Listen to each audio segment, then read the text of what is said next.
Leviticus 10. The death of Nadab and Abihu. Aaron's sons, Nadab and Abihu, took their censers, put fire in them, and added incense, and they offered unauthorized fire before the Lord, contrary to his command. So fire came out from the presence of the Lord and consumed them, and they died before the Lord. Moses then said to Aaron, "This is what the Lord spoke of me.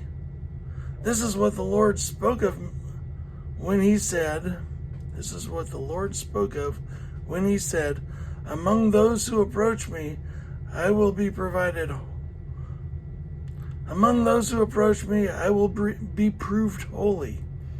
In the sight of all the people, I will be honored." Aaron remained silent. Moses summoned Mishael and Elzaphan, sons of Aaron's uncle Uzziel, and said to them, "Come here, carry your cousins outside the camp, away from the front of the sanctuary." So they came and carried them, still in their tunics, outside the camp as Moses ordered. Then Moses said to Aaron and his sons, Eleazar and Ithamar, "Do not let your hair become unkempt, and do not tear your clothes, or you will die, and the Lord will be angry with the whole community. But your relatives, all the Israelites, may mourn for those the Lord has destroyed by fire.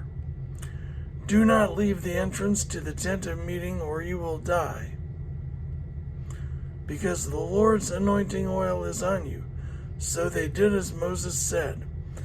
Then the Lord said to Aaron, "You and your sons are not to drink wine or other fermented drink whenever you go into the tent of meeting, or you will die.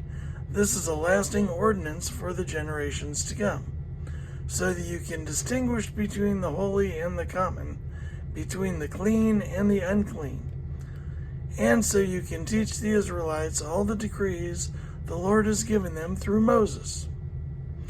Moses said to Aaron and his remaining sons, Eleazar and Ithamar, "Take the grain offering left over from the food offerings prepared without yeast and presented to the Lord, and eat it beside the altar, for it is most holy. Eat it in the sanctuary area, because it is your share and your son's share of the food offerings presented to the Lord, for so I have been commanded.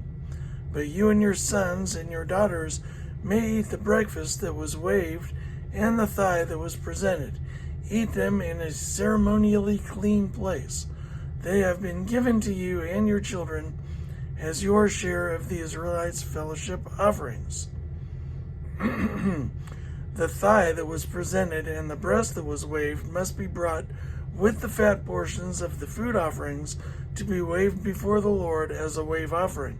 This will be the perpetual share for you and your children, as the Lord has commanded. When Moses inquired about the goat of the sin offering and found that it had been burned up, he was angry with Eleazar and Ithamar, Aaron's remaining sons, and asked, "Why didn't you eat the sin offering in the sanctuary area? It is most holy. It was given to you to take away the guilt of the community by making atonement for them before the Lord. Since the blood was not taken into the holy place, you should have eaten the goat in the sanctuary area, as I commanded." Aaron replied to Moses, "Today they sacrificed their sin offering and their burnt offering before the Lord, but such things as this have happened to me. Would the Lord have been pleased if I had eaten the sin offering today?" When Moses heard this, he was satisfied.